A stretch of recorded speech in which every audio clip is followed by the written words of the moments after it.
Why do we need to fundamentally rethink money? We could tell you it's because there's a mathematical trap built into our current Ponzi scheme money system, a ticking time bomb of perpetually expanding debt that must eventually blow up again with devastating consequences. We could point out that the banking crisis of 2008 and its aftermath of bailouts and get-out-of-jail-free cards for corrupt bankers shows us clearly that the current system of bank finance is mathematically unsound and that the biggest banks are above the law. We could remind you that the bank's monopoly on this credit money is designed to profit the owners of those banks at the expense of everyone else. And we should inform you that recent changes in the laws will allow banks to bail themselves out with our savings the next time their greed-driven bubble bursts. But given your arrival at this website, it is likely you know some or all of this already. The question is, what can anyone do about it? A government monopoly on money creation is not the answer. For many in the field of money reform, the supposedly obvious answer to the mathematical trap is to take away the retail bank's ability to create bank credit. Their plan is to limit the creation of money to the government's central bank, which would create a so-called sovereign money monopoly, where experts for the government would decide what the money supply should be.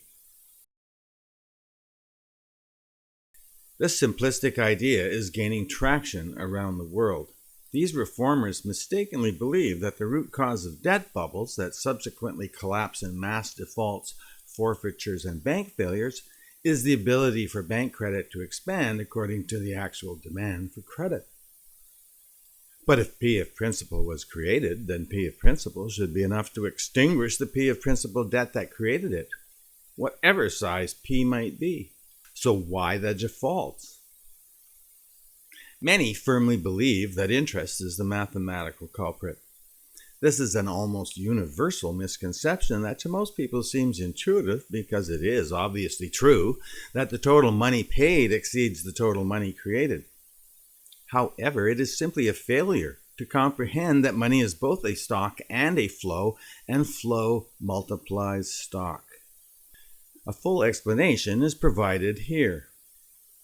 The true and universally overlooked culprit is created by the design of the banking system itself, multiple principal debts of the same money.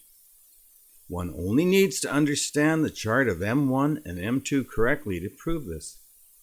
This official Federal Reserve chart shows that in the USA, every dollar created as debt by the banks has been relent 3 more times just within the reported banking system.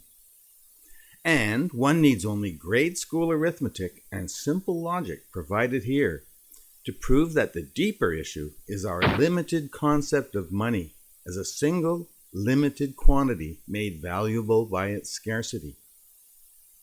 Banking system or no banking system, the dynamics of lending within a limited money supply will result in mathematical dependence on perpetual growth of the money supply, due simply to the income and power disparities such money enables.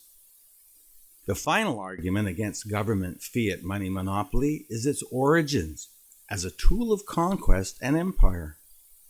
It is no stretch of the imagination that the ultimate outcome of central bank monopoly money is world conquest by a single central bank. Because in the current system, the only way to avoid bank failures forever is to have only one bank. The idea that Bitcoin is a revolution is a huge overstatement. Bitcoin and other cryptocurrencies are just a revolution in the means of payment, using the same limited concept of money. The masters of the economy got to where they are by having the means to require payments from the rest of us in a specified form of money. What does it matter that the means of payment becomes a cryptocurrency instead of fiat money, bank credit, or gold? Bitcoin is just the application of cutting-edge technology to the most primitive and limiting concept of money there is. It is the purely abstract form of the fundamental mistake: money as a single uniform commodity made valuable by its scarcity. There is another way, applying the same cutting-edge technology to a different concept of money, one that has worked for millennia and is currently used by businesses for an estimated 20% of world trade. Credits payable in goods or services only.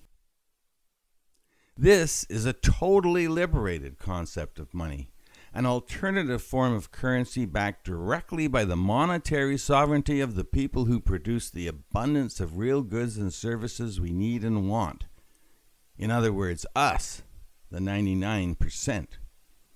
Individuals, societies, corporations, and governments at all levels can exercise whatever monetary sovereignty the real demand for their goods and services can justify. The alternative system described in great detail at this website is a radical yet non-disruptive solution based on the abundance of real things produced by real people.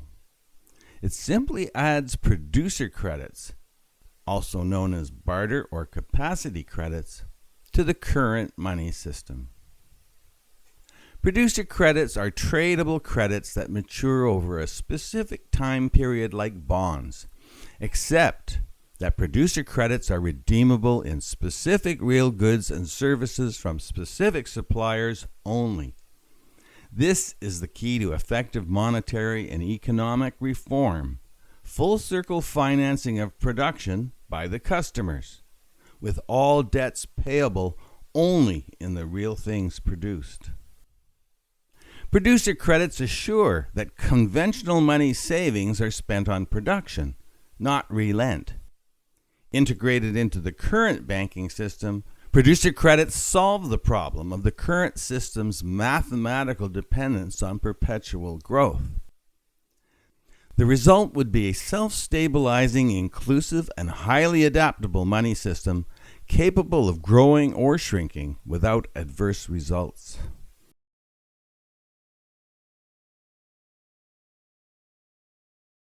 This website is dedicated to exposing the fundamental flaws in our growth-dependent monopoly money system and providing an alternative. Until we correct these flaws, we cannot adapt to the social and environmental challenges that threaten to destroy us and the planet. Every argument here is backed by documented facts, simple logic, and elementary school arithmetic.